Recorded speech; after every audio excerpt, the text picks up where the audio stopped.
Hey guys, how are you? Welcome into a Monday morning edition of the Daily Juice Podcast. My name is Matt Perrault. You can follow me on Twitter at Sports Talk Matt. Each and every morning we are here on BettingPros.com, always being brought to you by BetMGM. You can find this podcast anywhere where you get your podcasts, YouTube as well, and we even have a TikTok now. If you go search the Daily Juice, you can see what I'm doing on TikTok, which is not very much. It's just like a one pick that you guys get on the podcast because you're listening to it anyway. But I don't know. I don't know what I'm doing on there, but I'll figure it out eventually. We've had a couple of good days. We did fairly well over the weekend thanks to the Open Championship. We went 3-0 on our Open Championship wagers. We got JT over Rory in the second round. We got Brooks over Bryson for the full four. Brooks played great on Sunday, and we had him over Dustin Johnson on Sunday. So 3-0 there. We had some bad luck in NASCAR, and I still like that Denny Hamlin bet a lot. But look, first, the rain was awful, and NASCAR never should have started that race. And then two Toyotas spin out and crash, and Truex Jr. and Kyle Busch pretty much done after, the third or fourth lap.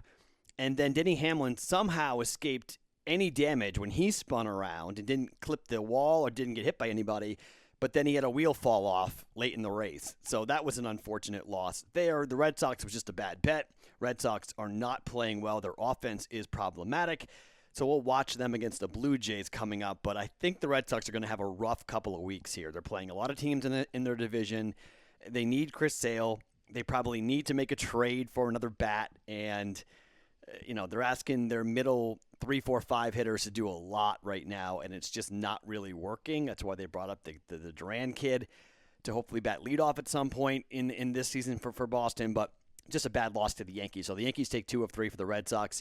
I had the Red Sox in the under as a parlay, Yankees in the over hit, so I was way off on that game. We had the official play of the Red Sox on the money line, so that didn't come out. So 2-2 overall yesterday with the 4-round win with Brooks over Bryson, and just a slight win for a Sunday. So not a bad little run. Okay, we definitely had better runs than this, but we sure as hell have had worse runs than what we've been over the last 4 days. So it's Monday today, all right?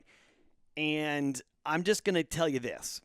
I'm going to give you 4 bets for a bet we have not made yet here on the Daily Juice.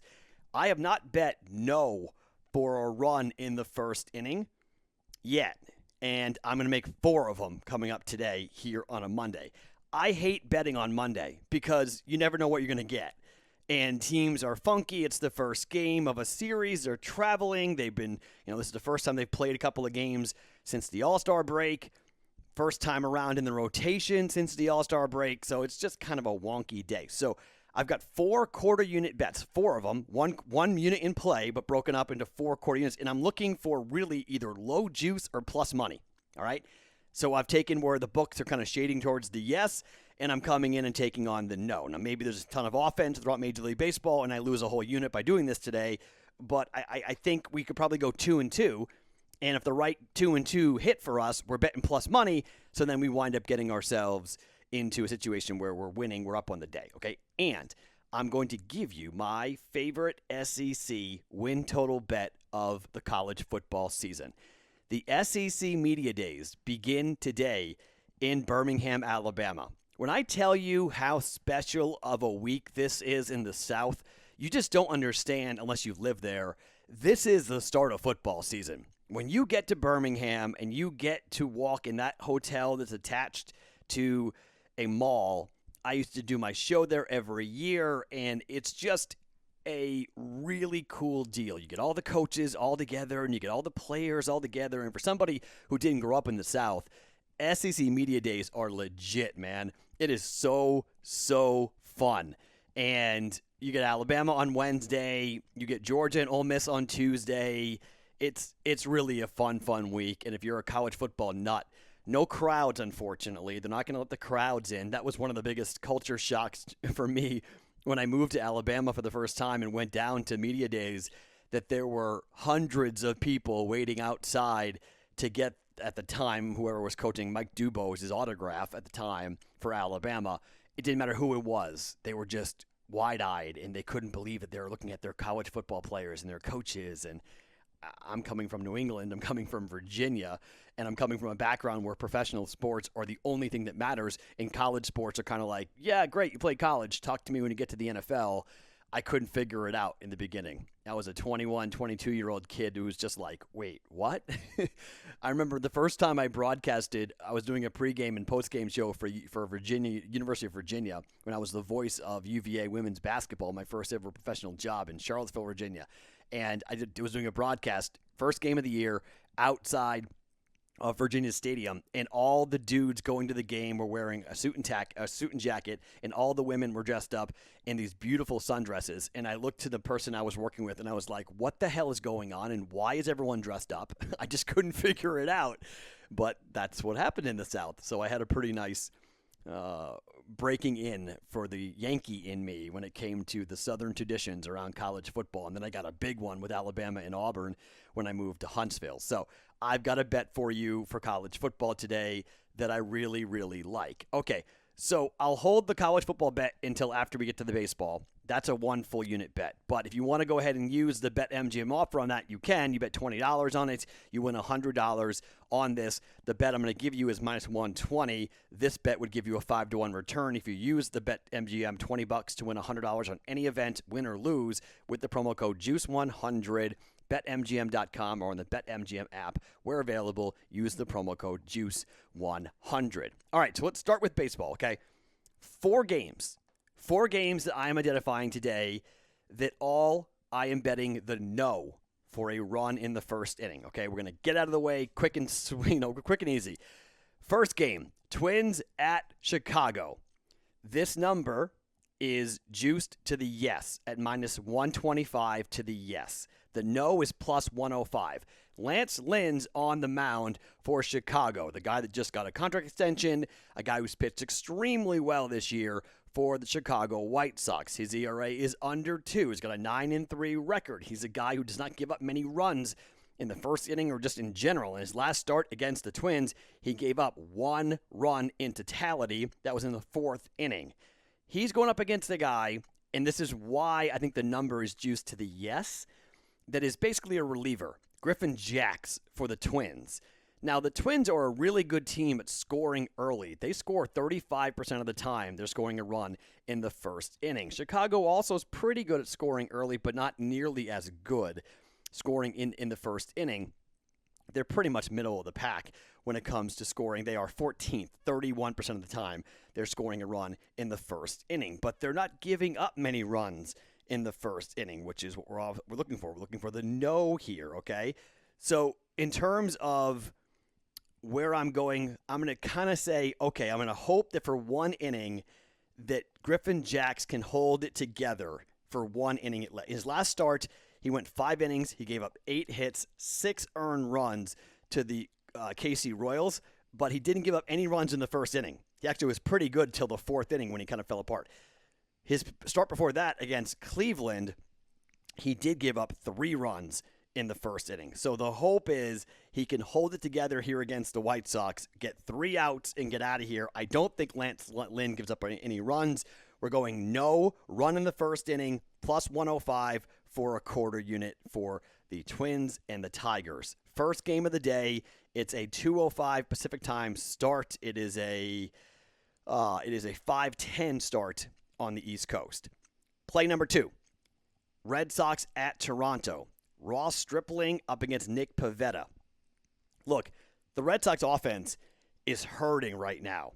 Nick Pivetta is not bad, okay? Nick Pivetta, in terms of on the road, he's been much better on the road than he has been at home. He is 4-2 with a 2.89 ERA on the road. At home, he's 3-2 with a 5.62 ERA. Just need him to go up there and get 3 outs for the Blue Jays, who are mashing the baseball right now. Vlad Guerrero crushing the baseball. I understand all that. Just don't give up a run, Nick Pivetta, in the first inning. Now, the Red Sox offense is completely anemic right now. They were not scoring runs before the All-Star break. They're not scoring runs now. 1 run in their last 2 games, or 2 runs in their last 2 games combined. A 3-1 loss to the Yankees and a 9-1 loss last night to the Yankees. Ross Stripling has not been great, okay? I'm not saying this guy's an all-world pitcher. He gave up 4 earned runs in his last start against Tampa Bay Rays, but he didn't give up a run in the he gave up 1 run in the first inning in his last start. So we want to hopefully he can hold things together here and hold this Red Sox anemic offense down, and they don't score runs early. The start before that, he was against Tampa Bay, and he didn't give up any runs to Tampa Bay. So 1-1 to a yes in the first run inning for Ross Stripling. I get it. He's 3-5 with a 4.34 ERA. The hope is Red Sox are tired. They're not feeling great. The bats aren't hot, and they're just cold right now. So no solo home runs here for the Red Sox. It's plus 120. Why? The offense for the Blue Jays. Okay, they score, and they score a lot of runs. They're red hot right now. They can go crazy in the second inning on. We just need no runs in the first inning between the Red Sox and the Blue Jays. That's a plus 120 bet at a quarter unit. Now, third bet. The third bet you might go, really, Matt, you're going here? The Pirates have been a team that we have bet a lot on for the yes, right? The yes to have a run. I'm going the other way here with Pittsburgh today on a Monday. Pittsburgh's at Arizona. Arizona does not score. Their numbers are awful. They score 18% of the time in the first inning. Okay, so they're not scoring. They don't have the offense. They don't score it. But what's equally interesting is that they do give up runs early. They give up 0.77 runs, which is second worst in Major League Baseball to the yes.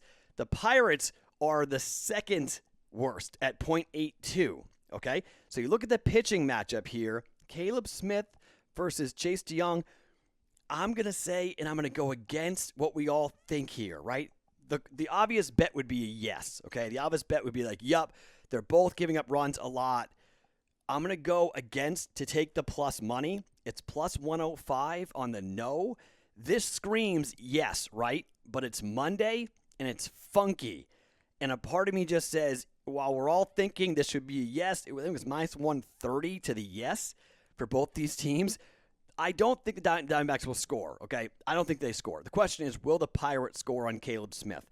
Lefty has not been pitching all that great, but he is at home, so maybe he's a bit more comfortable. You know, hopefully he's pitched a bunch of games at home.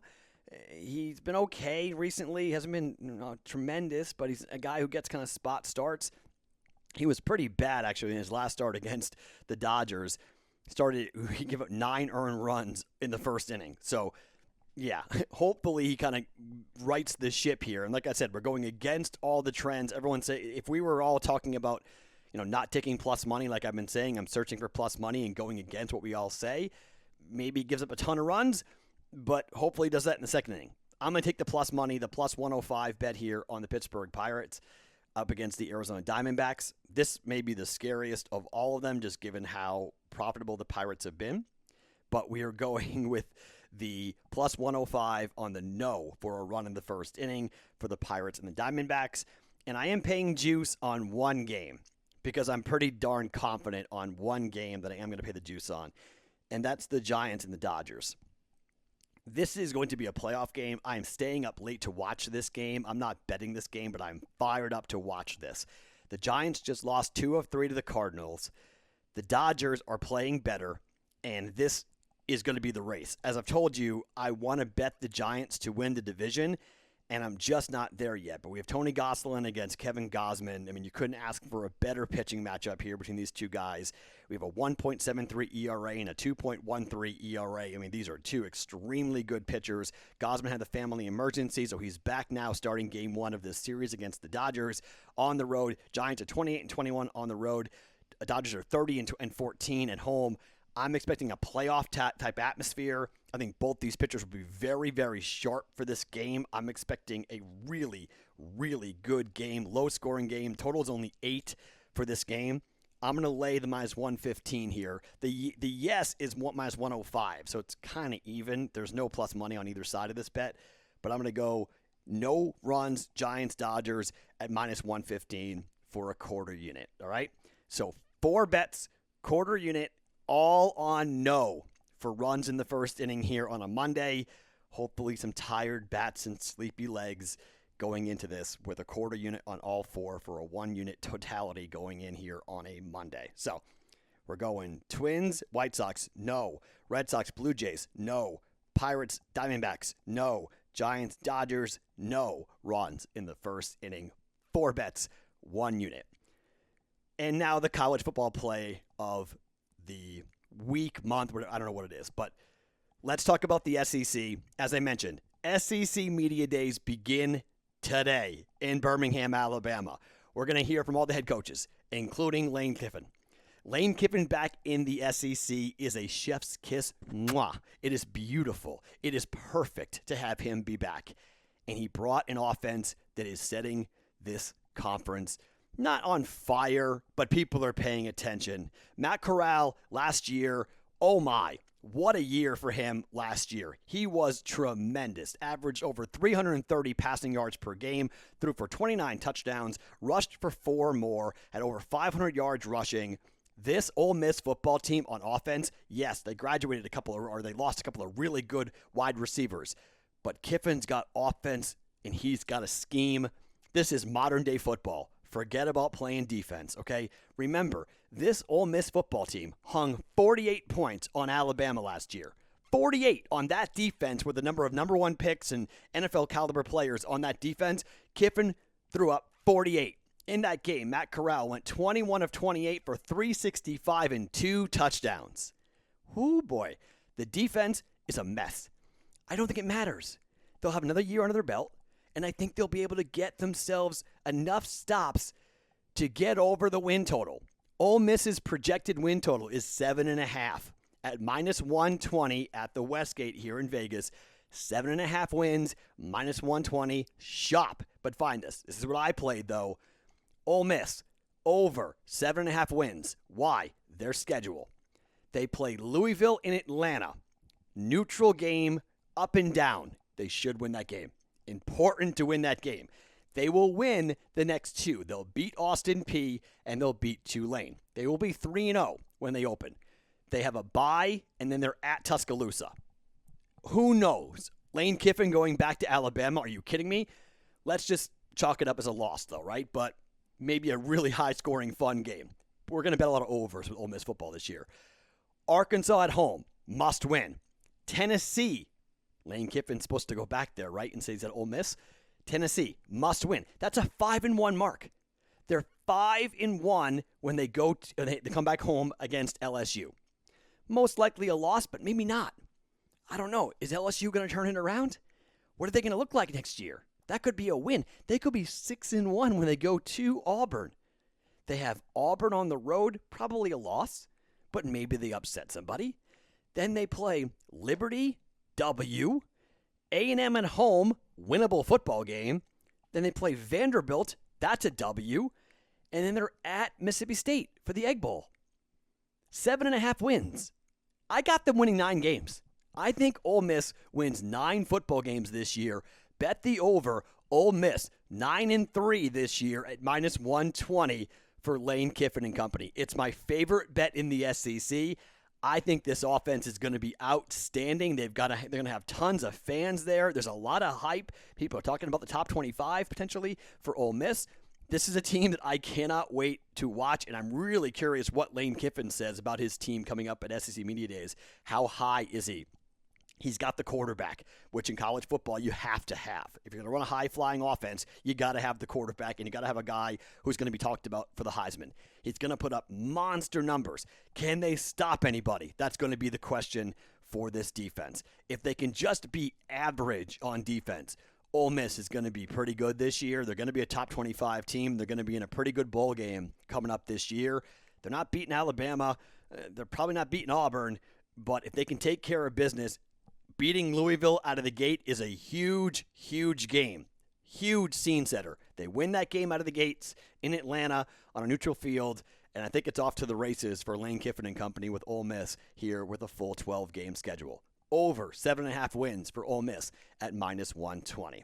All right, those are the plays for a Monday.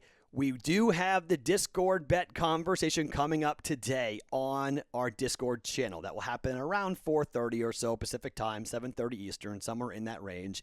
It'll be for the Discord bet, which I'm guessing is going to be heavy on game number 6 of the NBA Finals, but maybe we jump into some other things. You want to bet the Gold Cup or other things that may be happening on Tuesday. Tuesday's not a halfway bad sports day, so we got a bunch of things to get into for the Discord bet of the week, which did hit last week, by the way. So let's see if we can go 2 weeks in a row for the Discord bet. So mark your calendars. Set an alarm on your phone to be in the Discord channel at 7:30, somewhere in that range, coming up here today, Eastern Time, for our weekly chat to make our crowdsourced bet of the week for the Daily Juice. All right, to recap it once again, no runs for first inning. Twins, White Sox, Red Sox, Blue Jays, Giants, Dodgers, Pittsburgh, and the Arizona Diamondbacks.